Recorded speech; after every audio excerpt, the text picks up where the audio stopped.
नमस्कार साथियों, मैं ज्योग्राफी विद्यार्थी। आज मैं चैप्टर 7 का शॉर्ट एक्सप्लेनेशन लेकर के आई हूँ, पर्वत निर्माण के सिद्धांत।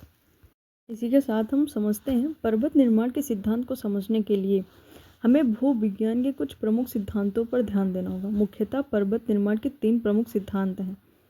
पहला है प्लेट टेक्टोनिक सिद्धांत। यह सिद्धांत बताता है कि पृथ्वी की सतह पर कई टेक्टोनिक्स प्लेट होती हैं जो लगातार गति कर रही हैं। जब ये प्लेट्स आपस में टकराती हैं तो यह पर्वत का निर्माण करती हैं।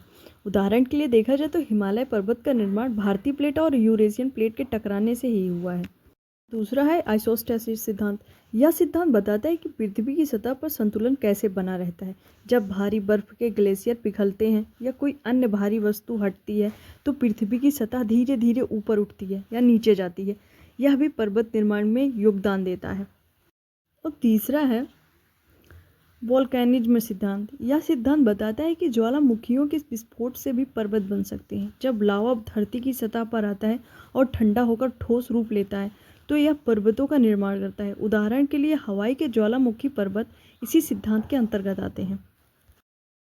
और इन सिद्धांतों के माध्यम से हम समझ सकते हैं कि कैसे विभिन्न भूवैज्ञानिक प्रक्रियाएं मिलकर पर्वतों का निर्माण करती हैं। Thank you. Please like and subscribe to my channel.